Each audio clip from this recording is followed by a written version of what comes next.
الحمد لله رب العالمين والعاقبة للمتقين ولا عدوان إلا على الظالمين وأشهد أن لا إله إلا الله وحده لا شريك له ولي الصالحين وأشهد أن محمدا عبده ورسوله وصفيه من خلقه وحبيبه سيد الأولين والآخرين اللهم صل عليه وعلى آله وصحبه وسلم تسليما كثيرا أما بعد أحبتي الكرام السلام عليكم ورحمة الله وبركاته. Je remercie Allah subhanahu wa ta'ala de m'avoir facilité ce déplacement et je remercie les responsables de la mosquée Sartreville pour cette invitation. Qu'Allah tabaraka ta'ala les préserve, qu'Allah azza wa jal les récompense, qu'Allah tabaraka ta'ala leur accorde la sincérité.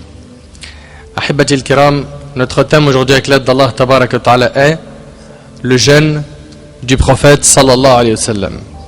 Le jeûne du prophète sallallahu alayhi wa sallam. Mes frères et sœurs, remerciez Allah azza wa jal pour ses nombreux bienfaits. Allah tabaraka ta'ala nous a envoyé le meilleur des prophètes sallallahu alayhi wa sallam, le meilleur des livres, Al-Qur'an, et il nous a légiféré la meilleure législation. Et Allah azza wa jal a fait de vous la meilleure communauté qu'on ait fait surgir pour les hommes.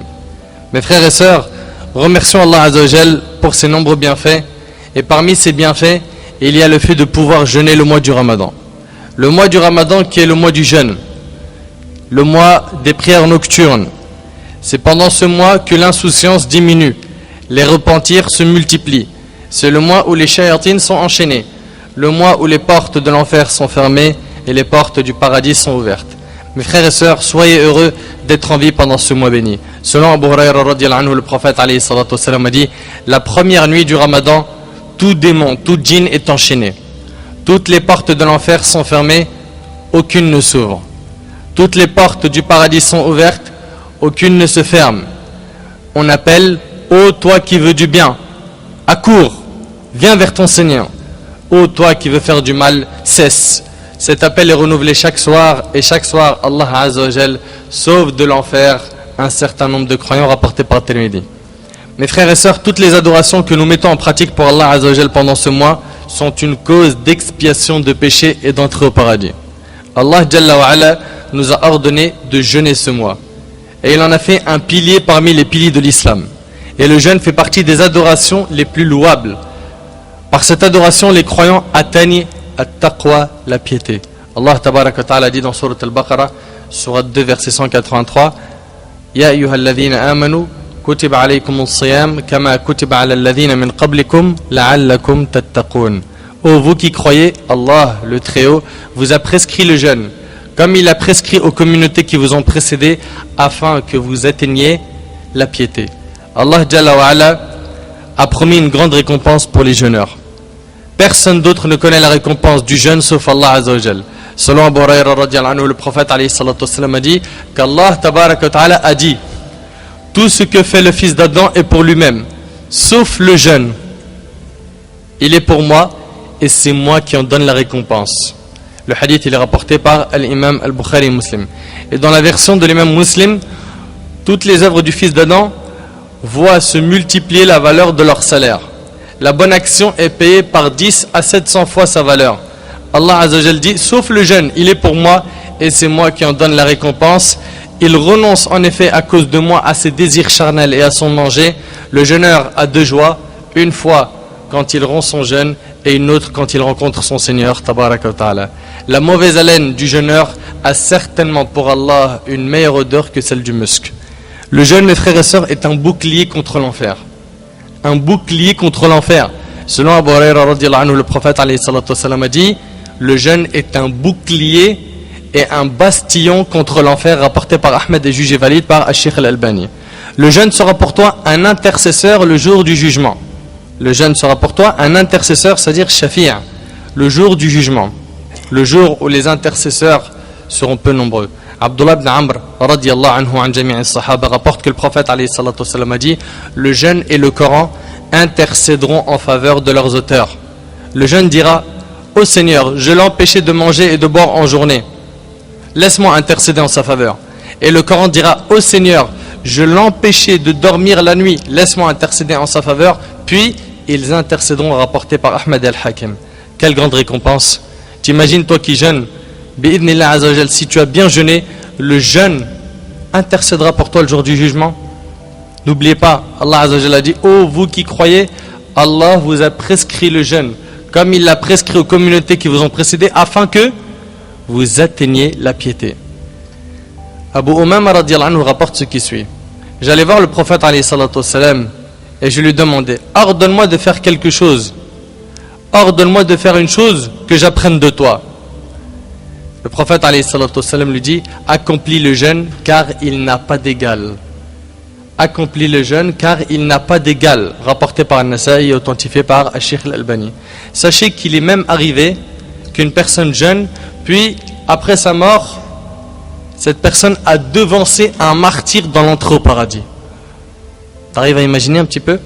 Dans un hadith qui est rapporté par l'imam Ahmed et que Sheikh Al-Albani a authentifié, selon Abu Hurayra radiyallahu anhu, le prophète alayhi salatu wassalam a dit qu'il y avait deux hommes qui se sont reconvertis à son époque. Deux personnes qui ont embrassé l'islam. Un parmi eux fut martyr, il est mort dans le combat, et l'autre mourut 1 an après lui. Talha ibn Ubaydallah radiyallahu anhu, qui est un compagnon parmi lesquels le prophète alayhi salatu wassalam lui a promis le paradis, a vu dans son rêve que celui qui est mort 1 an après son ami est rentré au paradis avant le martyr. Celui qui est mort après le martyr est rentré en premier au paradis. Tu vas me dire, mais comment ça? Le prophète alayhi salatu wassalam répondit, celui qui est parti 1 an après, n'a-t-il pas jeûné le mois du Ramadan? Par le fait qu'il a jeûné le mois du Ramadan, il est rentré avant le martyr ash-shahid fil jannah, au paradis. Subhanallah, c'est impressionnant. Les jeûneurs, ceux qui auront jeûné comme il le faut, seront honorés le jour du jugement. Selon Sahl ibn Sa'd radiyallahu anhu, le prophète alayhi salatu wassalam a dit, l'une des portes du paradis s'appelle Rayyan. C'est par elle qu'entre les jeûneurs au jour de la résurrection, nul autre qu'eux ne passe par cette porte. On dira alors, où sont les jeûneurs? Et les jeûneurs se leveront de leur tombe, aucun autre qu'eux n'entre par cette porte.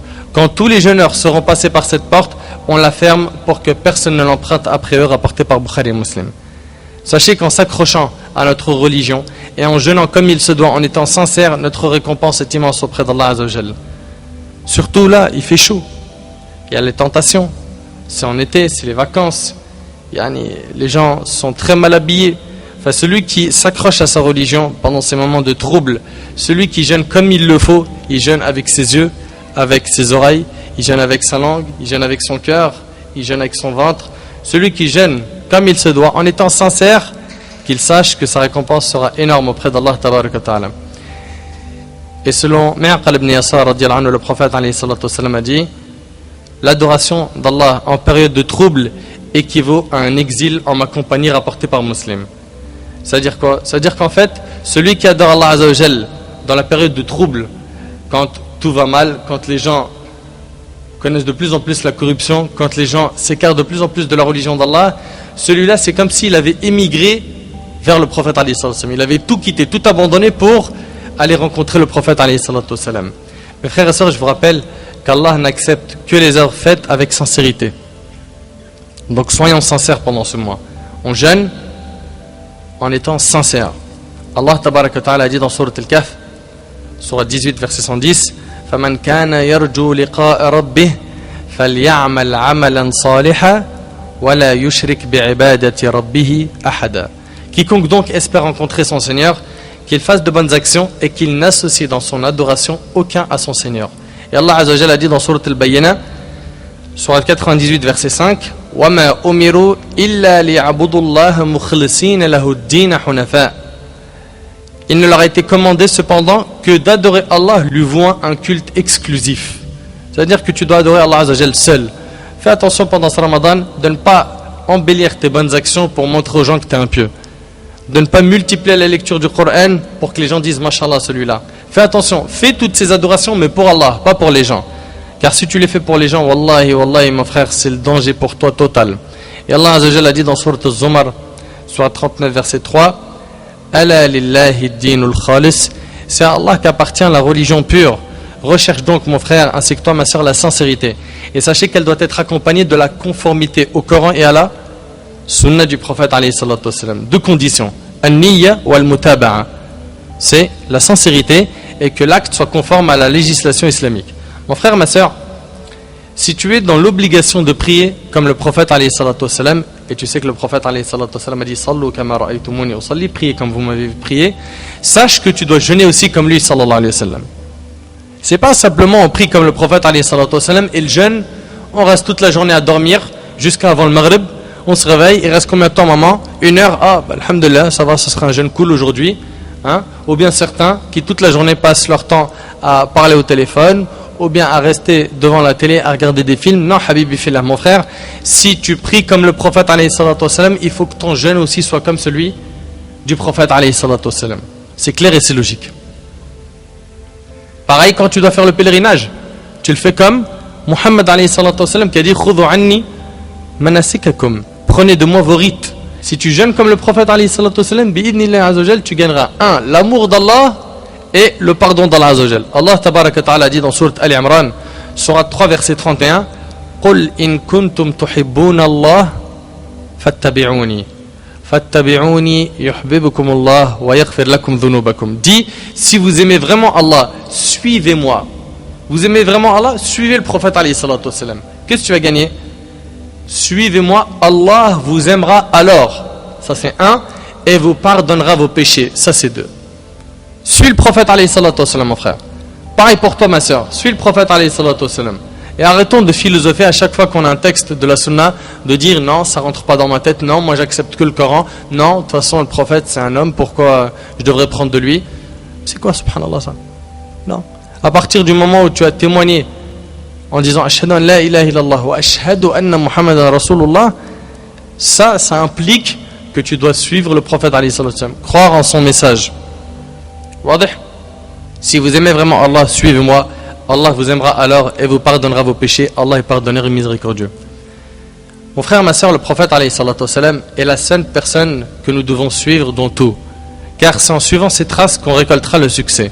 Allah tabaraka ta'ala a dit dans sourate Al-Ahzab, sourate 33 verset 21, لقد كان لكم في رسول الله أسوة حسنة لمن كان يرجو الله واليوم الآخر وذكر الله كثيرا. En effet, vous avez dans le messager d'Allah un excellent modèle à suivre pour quiconque espère en Allah et au jour dernier et invoque Allah fréquemment. Et Allah tabaraka ta'ala dit dans sourate Al-Hashr, sourate 59 verset 7, وما آتاكم الرسول فخذوه وما نهاكم عنه فانتهوا. Prenez ce que le messager vous donne. Est-ce qu'il vous interdit? Abstenez-vous-en.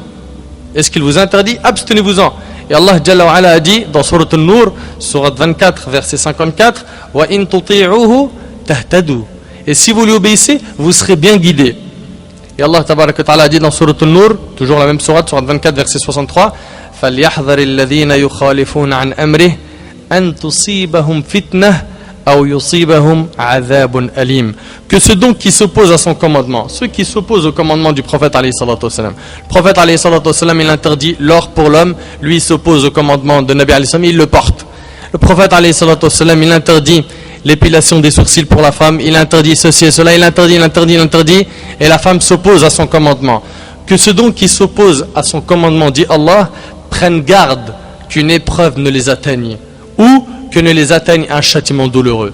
Il t'est donc ordonné, mon frère, ainsi que toi, ma soeur, de jeûner comme le prophète alayhi salatu wassalam si tu veux qu'Allah Ta'ala accepte ton jeûne. Wadih?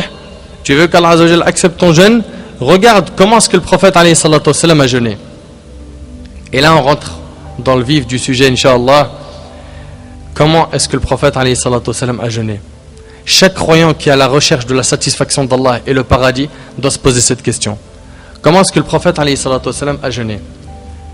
Et avant de répondre à cette question, commençons par voir ensemble comment est-ce qu'il, alayhi salatu wassalam, a accueilli le Ramadan. Comment est-ce qu'il a accueilli le Ramadan? Puis après on verra, Inch'Allah, à quoi ressemblaient ces nuits, ces jours, la gestion de son temps, sallallahu alayhi wa sallam. Mes frères et sœurs, on se doit de suivre le prophète alayhi salatu wassalam dans son jeûne afin de jeûner comme il faut. Ô vous les jeûneurs, voyons ensemble comment était notre prophète alayhi salatu wassalam pendant ce mois. Sachez qu'il alayhi salatu wassalam accueillit le Ramadan d'une manière impressionnante. Il accueillait le Ramadan par le jeûne du mois de Sha'ban. Voilà comment il accueillait, alayhi salatu wassalam, Ramadan. Il accueillait le Ramadan par le fait de jeûner pendant le mois de Sha'ban. D'après Aïcha radiyallahu anha, le prophète alayhi salatu wassalam jeûnait au point que nous disions qu'il ne rompait pas et il rompait au point que nous disons qu'il ne jeûnait pas. Je n'ai pas vu le messager d'Allah alayhi salatu wassalam jeûner un mois entier à part celui du Ramadan, et je ne l'ai jamais vu jeûner autant que le mois de Sha'ban rapporté par Bukhari. Et dans une autre version d'Aïcha radhiyallahu anha, elle rapporte le prophète alayhi salatu wassalam jeûnait tout le mois de Sha'ban, il le jeûnait sauf peu de jours, rapporté par Bukhari Muslim, c'est la version de Muslim. Oussama radhiyallahu anhu dit au prophète alayhi salatu wassalam, je ne te vois pas autant jeûner les autres mois que pendant celui de Sha'ban. C'est-à-dire que tu jeûnes beaucoup pendant le mois de Sha'ban. Le prophète alayhi salatu wassalam lui a dit, le mois de Sha'ban est un mois au cours duquel les gens sont insouciants. Fi ghafla. Insouciants. Et le prophète alayhi salatu wassalam, il avait pour habitude d'adorer Allah dans les moments d'insouciance. Quand les gens commençaient à oublier Allah, lui, il multipliait les adorations. Quand les gens étaient insouciants et qu'ils baissaient en motivation, lui, alayhi salatu wassalam, il augmentait sa motivation pour ne pas faire comme les gens, alayhi salatu wassalam. Le prophète alayhi salatu wassalam a dit, le mois de Sha'ban est un mois au cours duquel les gens sont insouciants. C'est pourtant le mois au cours duquel les œuvres montent vers le Seigneur de l'univers, et j'aime être en état de jeûne lorsque mes œuvres lui sont montées. Rapporté par Ahmed dans son Musnad et An-Nasa'i. C'est ainsi que notre prophète alayhi salatu wassalam jeûnait pendant le mois de Sha'ban, car les gens étaient insouciants. Et le jeûne du mois de Sha'ban est considéré, comme l'ont dit les savants, comme les rawatib pour le mois du Ramadan. Vous savez c'est quoi le rawatib? C'est l'adoration qu'on fait avant celle qui est obligatoire. Par exemple, al-rawatib dans la prière, c'est ce qu'on fait avant la prière obligatoire, n'est-ce pas? Eh bien, les savants considèrent que le jeûne de Sha'ban est considéré comme les rawatib pour Shahr Ramadan. Le jeûne du mois de Sha'ban te prépare au jeûne du Ramadan. Notre prophète alayhi salatu wassalam jeûnait pendant le mois de Sha'ban, mais il interdisait de jeûner un jour ou deux avant le Ramadan, à moins que ce ne soit à cause d'une habitude prise. Et la preuve, selon Burayra radhiyallahu anhu, le prophète alayhi salatu wassalam a dit, ne devancez pas le Ramadan d'une journée ni de deux, à moins que ce ne soit à cause d'une habitude prise rapportée par Bukhari Muslim. C'est-à-dire que si une personne avait l'habitude de jeûner le lundi et le jeudi, 3 jours par mois, etc., et que cela tombe un jour ou deux avant le Ramadan, il n'y a pas de mal à jeûner. De même, il n'est pas permis de jeûner le jour du doute. Le jour du doute, Yawm al-Shak, afin qu'il y ait une distinction entre le jeûne obligatoire et le jeûne surrogatoire. Selon Ammar ibn Yasir radhiyallahu anhu, le prophète alayhi salatu wassalam a dit, quiconque jeûne le jour du doute a désobéi à Abu al-Qasim. Et le hadith il est rapporté par Abu Dawood, At-Tirmidhi, An-Nasa'i, Ibn Majah et Ahmed. Donc celui qui jeûne le jour du doute, il a désobéi au prophète alayhi salatu wassalam. Puis concernant le croissant lunaire du Ramadan, le prophète alayhi salatu wassalam acceptait l'information de celui qui l'avait vu avec une grande facilité. Et tu vas voir, subhanallah, les preuves te le prouvent. On rapporte d'Ibn Omar radhiyallahu anhu qui disait, un jour, les gens se sont rassemblés pour scruter le ciel. Alors j'ai dit au prophète alayhi salatu wassalam, c'est Ibn Omar, un compagnon. Ibn Omar a dit au prophète alayhi salatu wassalam, j'ai aperçu le croissant lunaire. Il alayhi salatu wassalam a jeûné et a ordonné aux gens de jeûner, rapporté par Abu Daoud et qualifié d'authentique par Al-Hakim ibn Hibban. Une personne a dit au prophète alayhi salatu wassalam, j'ai vu le croissant lunaire. Ibn Omar, le prophète alayhi salam, a jeûné et a ordonné aux gens de jeûner. Subhanallah, l'information d'un seul homme a suffi pour que le prophète alayhi salatu wassalam commence à jeûner. Et notre prophète alayhi salatu wassalam a même accepté l'information d'un homme qui ne faisait pas partie des grands compagnons. C'était un bédouin. Un bédouin. On rapporte d'Ibn Abbas radhiyallahu anhuma qu'un arabe nomade était venu dire au prophète alayhi salatu wassalam, j'ai aperçu le croissant lunaire. Un arabe, un bédouin. Le prophète alayhi salatu wassalam lui demanda, confesses-tu qu'il n'y a point de divinité qu'Allah? L'arabe répondit oui. Il alayhi salatu wassalam lui demanda, confesses-tu que Muhammad alayhi salatu wassalam est le messager d'Allah? Le nomade répondit oui. Le prophète alayhi salatu wassalam dit, ô Bilal, annonce aux gens que le jeûne commencera demain. Allahu Akbar. T'as vu un petit peu? T'as vu comment c'était facile à l'époque? Et aujourd'hui, en délaissant la sunna, ça c'est compliqué. Regarde comment c'était la guerre en début de Ramadan. T'as vu comment c'est facile? Le hadith qu'on vient de citer, il est rapporté par les 5 et il est authentifié par Ibn Khuzayma, Ibn Hibban et d'autres. C'était simple à l'époque du prophète alayhi salatu wassalam. Aujourd'hui, Allah al-Musta'an, c'est très très compliqué.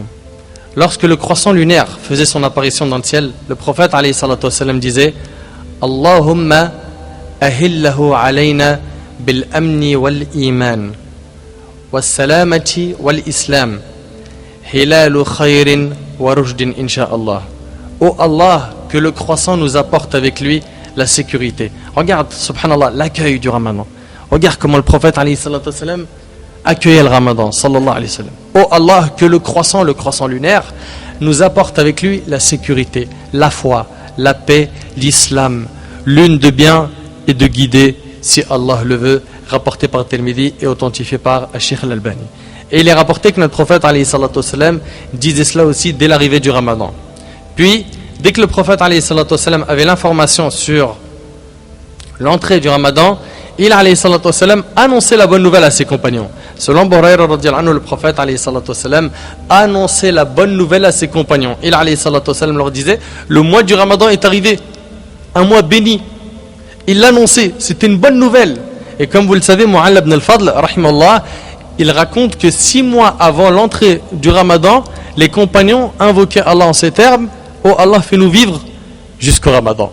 Et après le ramadan, pendant 6 mois, il disait: ya Allah, accepte de nous le mois du ramadan. Le prophète alayhi salatu wassalam annonçait la bonne nouvelle de l'entrée du ramadan. Il disait alayhi salatu wassalam: le mois du ramadan est arrivé, un mois béni.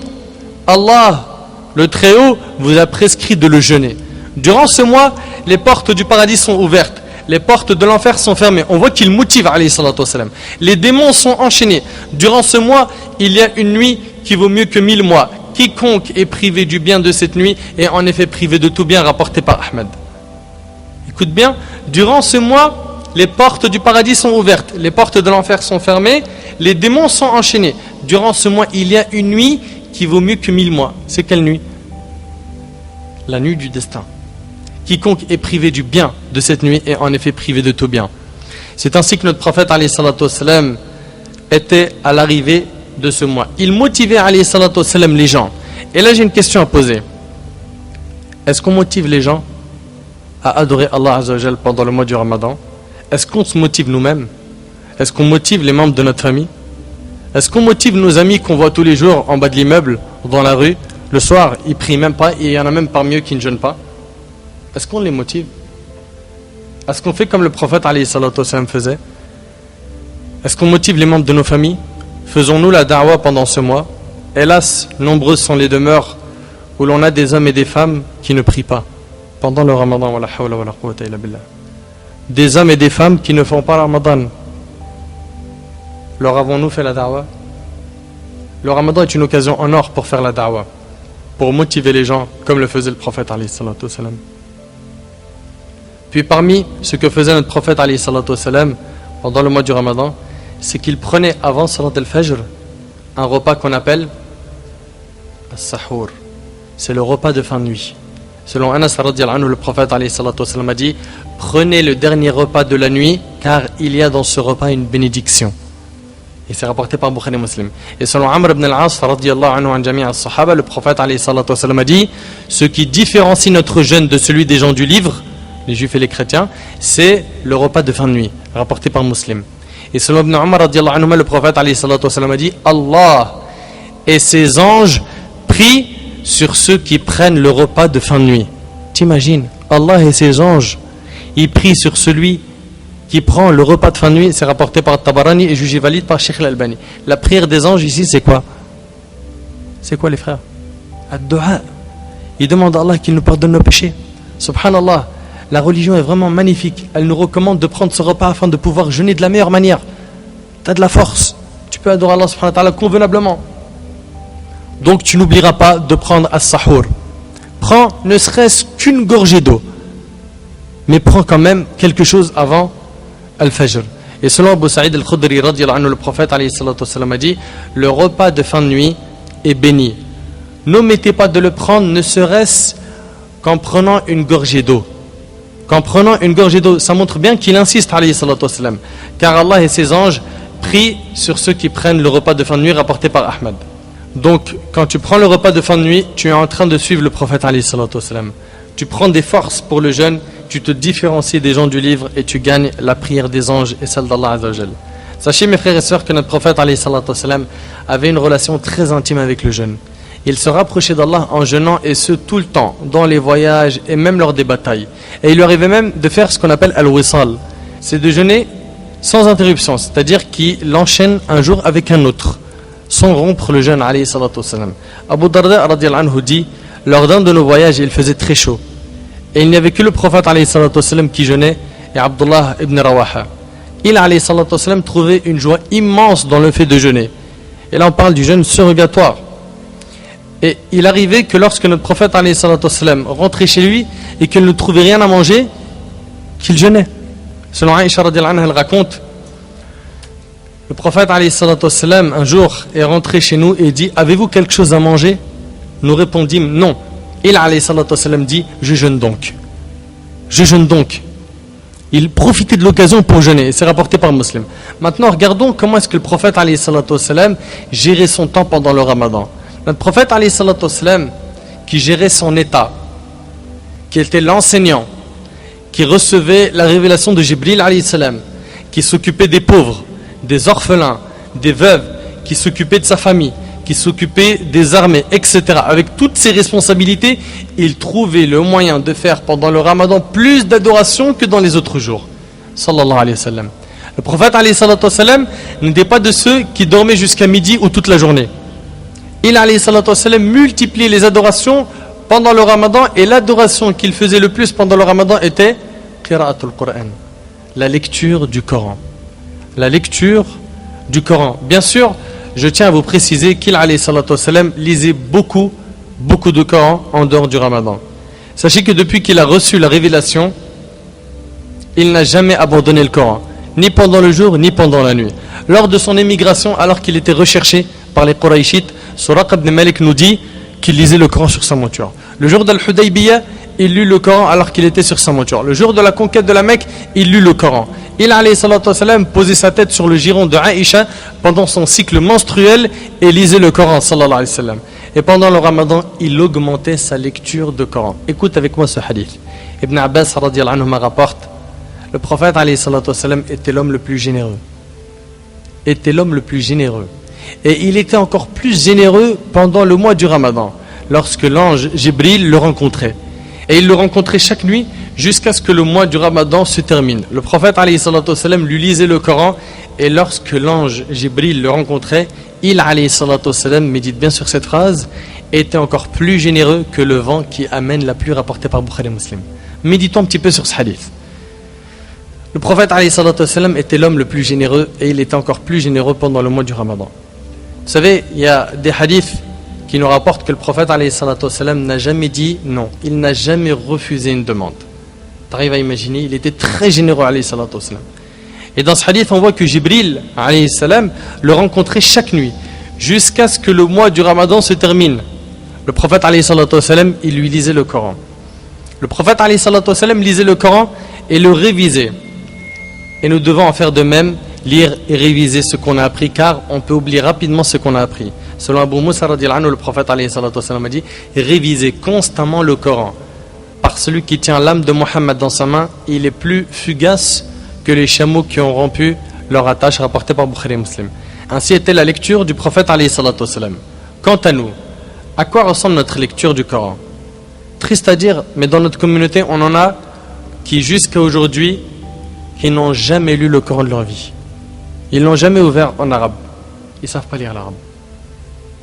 Il y en a parmi ceux qui savent un petit peu lire l'arabe, qui n'ont jamais lu le Coran une seule fois en entier. Ni pendant le ramadan, ni en dehors du ramadan. Et ça, c'est triste. Il faut savoir que nos ancêtres, les 4 califes, les compagnons, nos grands imams, étaient tous très attachés au Coran. Uthman, radhiyallahu anhu, lisait le Coran en entier une fois par jour pendant le ramadan. D'autres, parmi les pieux prédécesseurs, le lisaient tous les 10 jours, d'autres tous les 7 jours, et d'autres tous les 3 jours. Et vous serez étonné de savoir que l'imam Shafi'i rahimahullah, il lisait le Coran 2 fois par jour pendant le mois du ramadan, ce qui fait 60 clôtures du Coran pendant le mois du ramadan. Et Yunus ibn Yazid a dit, Ibn Shihab al-Zuhri rahimahullah disait: quand le ramadan commence, on s'occupe de la récitation du Coran et on nourrit les pauvres. Et l'imam Malik rahimahullah, lorsque le ramadan arrivait, il arrêtait ses cours de religion, ne lisait plus rien afin de se consacrer entièrement au Coran. Et là, une personne pourrait se dire: tu es en train de me dire que l'imam Shafi'i lisait le Coran 2 fois par jour. L'imam al-Bukhari, il l'a lu pendant Ramadan 1 fois par jour. Mais le prophète alayhi salatu wassalam, n'a-t-il pas interdit de lire le Coran en moins de 3 jours? La réponse, oui, certes, il l'a interdit. Mais Ibn Rajab al-Hanbali rahimahullah a répondu à cela. il a dit, rahimahullah, l'interdiction de lire le Coran en moins de 3 jours s'applique dans le cas où on rendrait cette pratique régulière. Mais au Ramadan, surtout lors de la recherche de Laylatul Qadr ou à la Mecque pour celui qui s'y rend, il est recommandé d'augmenter la lecture coranique pour profiter de la bénédiction du temps et du lieu. Du temps et du lieu.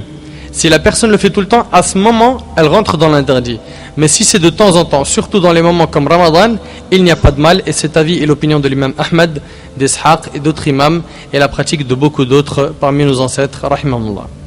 Allah tabaraka wa ta'ala a dit dans Surat Al-Furqan, Surat 25, verset 30, وَقَالَ الرَّسُولُ يَا رَبِّ إِنَّ قَوْمِ اتَّخَذُوا هَذَا الْقُرْآنَ مَهْجُورًا. Et le messager dit, c'est une plainte du prophète alayhi salatu wassalam. Il se plaint Allah en lui disant, Seigneur, mon peuple a vraiment pris le Coran pour une chose délaissée. Est-ce que c'est notre cas? Est-ce que le Coran, on ne le connaît que pendant le mois du Ramadan? Et encore, je sais qu'il y en a beaucoup pendant le mois du Ramadan qui ne l'ouvrent même pas. Est-ce qu'on prend ce Coran et on le lit régulièrement et on médite ses sens et on en apprend?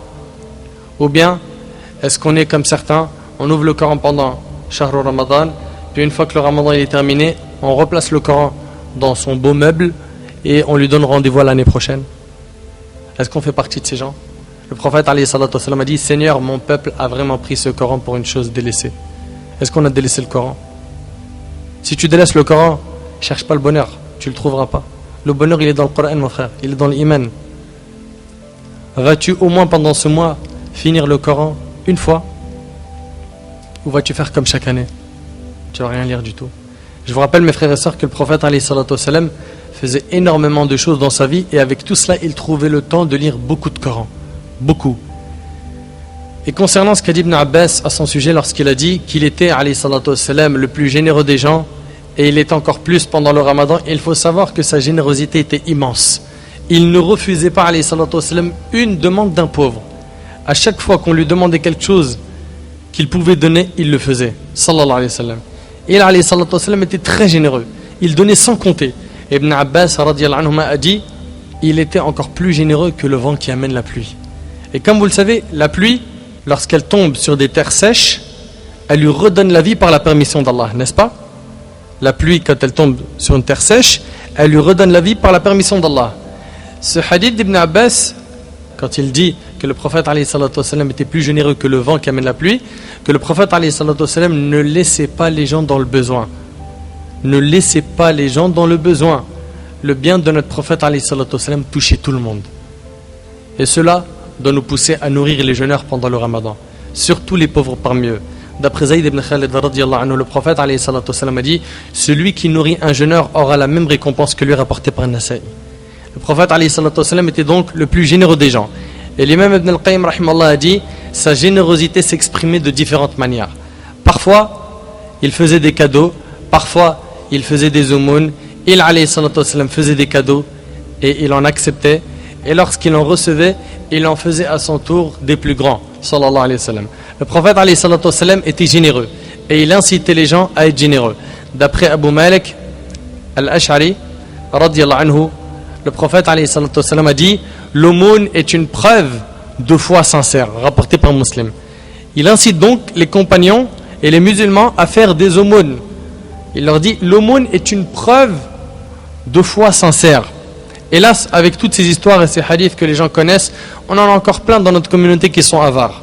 Ils entendent des rappels sur l'aumône, sur le fait de dépenser pour Allah, sur le fait que quand tu donnes pour Allah, ton argent ne diminue pas, sur le fait que quand tu donnes pour Allah, ça se multiplie par des chiffres que seul Allah subhanahu wa ta'ala connaît pendant le Shahr Ramadan, sur le fait que le jour du jugement, c'est des montagnes de bonnes actions qui t'attendent par tes aumônes, sur le fait que quand tu donnes, ton argent ne diminue pas. Tu arrives à imaginer quand tu sors de l'argent de ta poche et que tu donnes une sadaqa, toi, en faisant ce geste, tu as fait diminuer les billets, mais en réalité, ils n'ont pas diminué.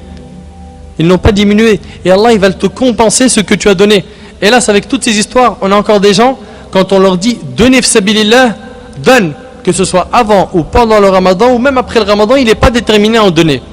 Allah, tabaraka ta'ala, a dit dans Surat Muhammad, Surat 47, verset 38, « Ha antum ha'ula tud'auna li tunfiqu fi sabilillah, faminkum man yabkhal, ومن يبخل فإنما يبخل عن نفسه والله الغني وأنتم الفقراء.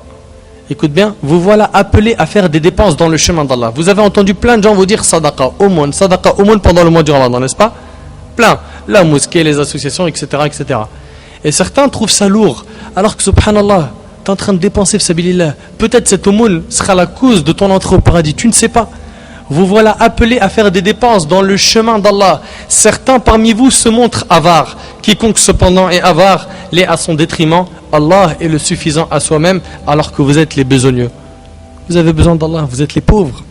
Et si vous vous détournez, il vous remplacera par un peuple autre que vous, et ils ne seront pas comme vous. Et selon Burayra radiyallahu anhu, le prophète alayhi salatu wassalam a dit, au matin de chaque nouvelle journée, 2 anges descendent du ciel. L'un d'eux dit, Seigneur Dieu, donne à toute personne qui dépense la compensation de ce qu'elle dépense. Il y a un ange qui te fait des doigts, il dit, Ah Rab, ce qu'il a dépensé, remplace-lui. Tous les jours. Et un autre ange qui dit, Seigneur Dieu, donne à tout avare un fléau, une catastrophe, pour l'emporter ou emporter ses biens, rapportés par Bukhari Muslim. Chaque jour, il y a 2 anges qui descendent. Tu fais partie de quel type de personne? De ceux qui récoltent la bonne invocation ou la mauvaise? Mes frères et sœurs, la générosité du prophète alayhi salatu wassalam est due, comme l'a dit Ibn Rajab rahimallah, à sa fréquentation de Jibril. Il avait une bonne fréquentation. Quand tu fréquentes des gens pieux, tu deviens pieux. Quand tu fréquentes des généreux, tu deviens généreux. Donc, Ibn Rajab rahimallah, il dit que cela est dû à sa fréquentation de Jibril et ses lectures du Coran. Mes frères et sœurs, sachez que le pauvre a 2 droits. Le premier est de le nourrir et le deuxième est d'inciter les gens à le nourrir. Le croyant n'est pas avare, le croyant est généreux. Et sache que si tu n'as pas d'argent, tu peux quand même faire des aumônes par le fait de faire al-tasbih. Vous savez très bien que quand on dit subhanallah, c'est une sadaqa, c'est une aumône. Le fait de faire aussi at-takbir en disant Allahu Akbar, c'est une aumône. Le fait de faire at-tahlil, la ilaha illallah, c'est une aumône. Ordonner le convenable, amrun bima'ruf wa nahyun 'an munkar, c'est une aumône.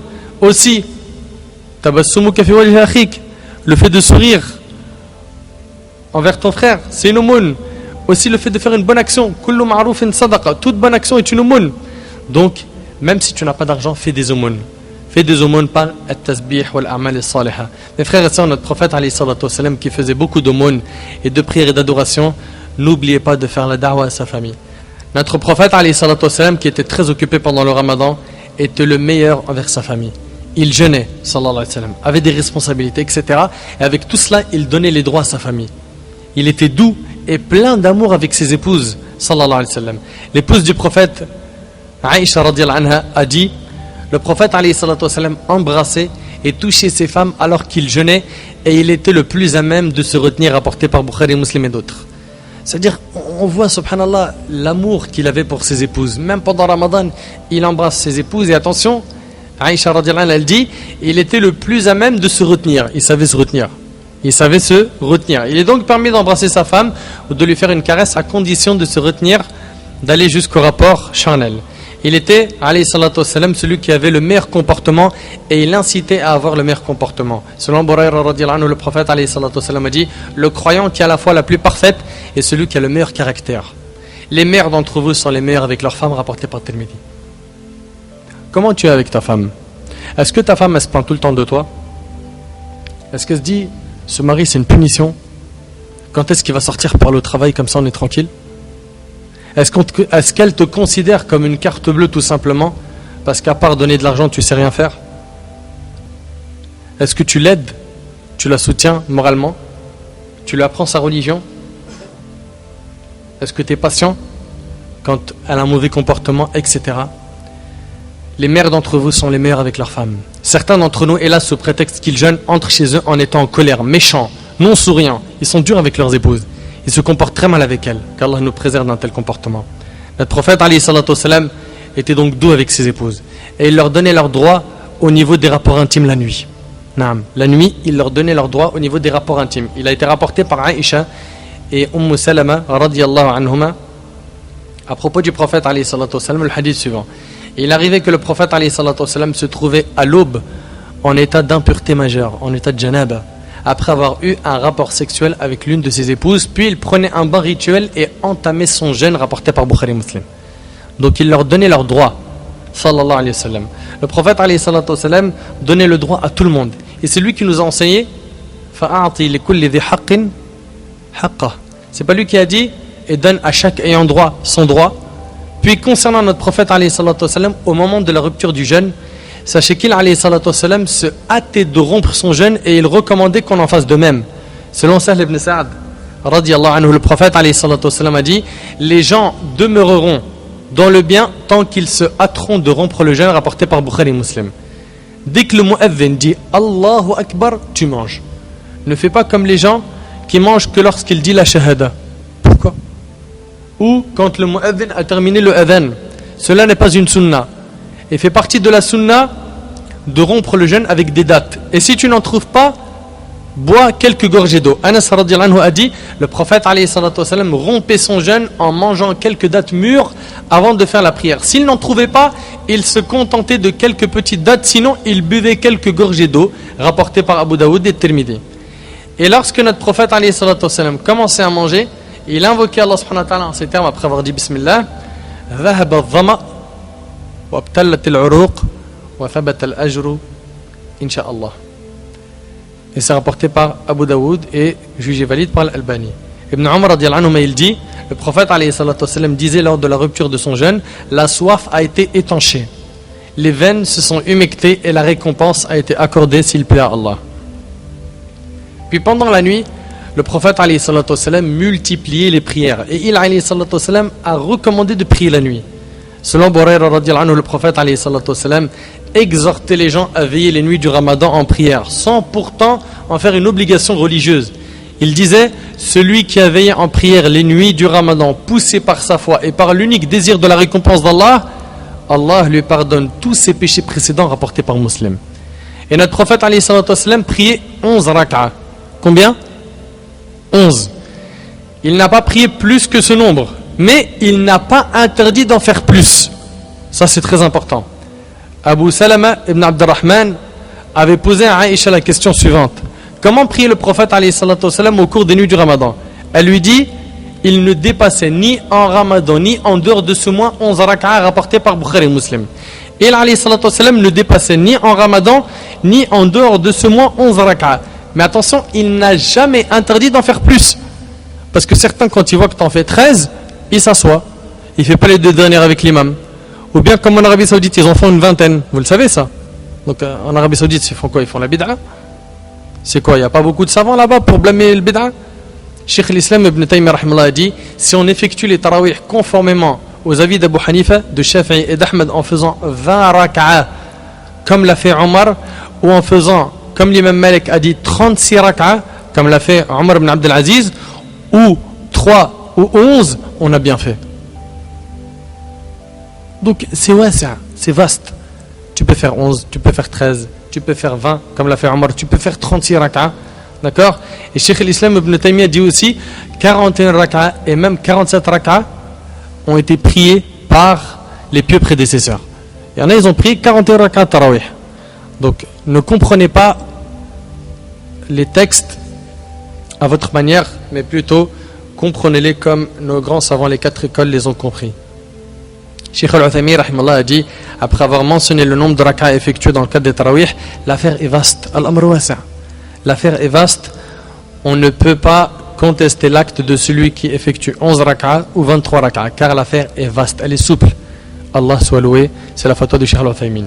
Mes frères et sœurs, retenez que le prophète alayhi salatu wassalam priait longtemps jusqu'à ce que ses pieds enflaient. Et quand il était questionné sur ces longues prières, il alayhi salatu wassalam disait: ne serais-je point un serviteur reconnaissant?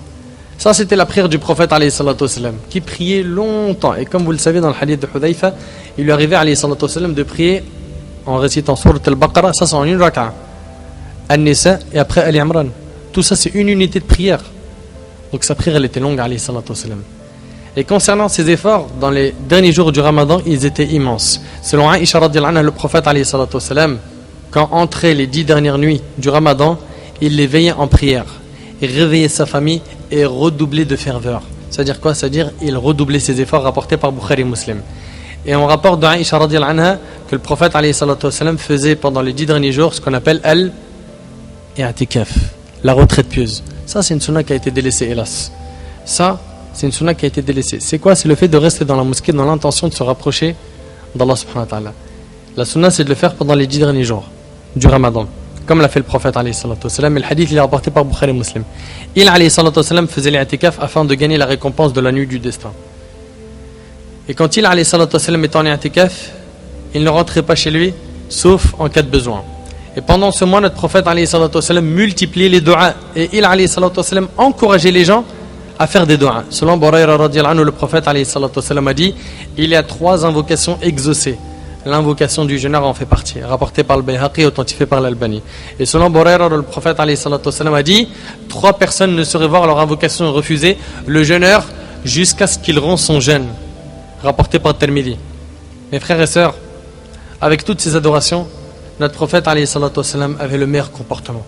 Il prononçait les plus belles paroles. Le bon comportement du prophète alayhi salatu wassalam fut tellement remarquable qu'Allah Azza wa Jal lui fit ses éloges en disant dans Surat Al-Qalam, Surat 68 verset 4: Wa innaka la'ala khuluqin azim. Tu es certes d'une moralité imminente. Et lorsqu'on interrogea sa femme Aïcha radhiyallahu anha au sujet du comportement du prophète alayhi salatu wassalam, elle répondit au questionneur: ne lis-tu donc pas le Coran? Il répondit bien sûr que si. Elle dit alors: le comportement du messager d'Allah était le Coran, rapporté par Muslim. Ainsi était notre prophète alayhi salatu wassalam pendant le Ramadan. Il faisait des efforts, il jeûnait, il priait, il lisait le Coran, il respectait les limites d'Allah subhanahu wa ta'ala, il faisait attention à ne pas commettre des interdits.